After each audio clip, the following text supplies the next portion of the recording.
ফজরের পরে সালাম ফিরিয়ে কারোর সঙ্গে কথা না বলে এই দোয়াটি 100 বার পড়েন, দুনিয়া আপনার পায়ের নিচে মাথা নত করতে বাধ্য হবে ইনশাআল্লাহ। আল্লাহ রাজত্ব দান করে দিবেন। আপনার অভাব অনটন, দুশ্চিন্তা, অসুস্থতা, পেরেশানি, সন্তান কথা শুনছে না, কোনো কিছুতে উন্নতি নাই, বিদেশে গিয়ে আটকা পড়েছেন, দেশে আসতে পারছেন না, আল্লাহ সব দোয়া আপনার কবুল করে নেবে যদি আপনি করতে পারেন। আল্লাহর উপর ভক্তি ভরসা রেখে আপনি আমল করুন না, আল্লাহ তাআলা অবশ্যই রিজিক খুলে দিবেন। আল্লাহ তার আল্লাহু খায়রুর রাজিকিন, আল্লাহ হচ্ছে উত্তম রিজিক দাতা, আল্লাহ আপনার তো অবশ্যই কবুল করবেন। আল্লাহ বলেছেন উদউনি আস্তাজিব লাকুম, আমার কাছে চাও আমি দিয়ে দিব। এই কথাগুলো তোমরা শেয়ার করে দিবা, ফ্যামিলি সবার কাছে শেয়ার করবা। তুমি আমল না করো সওয়াব পাবা যদি তোমার একটা কথা অন্য কেউ শুনে আমল করে।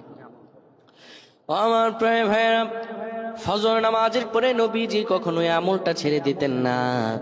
কেউ যদি ফজর নামাজের পরে পরে সুবহানাল্লাহি ওয়া বিহামদিহি সুবহানাল্লাহিল আযীম 100 বার যদি কেউ পড়তে পারে, কারো সঙ্গে কথা না বলে 100 বার পড়ার কারণে আমার আল্লাহ রব্বুল আলামিন তাকে রিজিকে বরকত দিবেন, তার হায়াতে বরকত দিবেন, তার মন শান্তিতে বরকত দিবেন।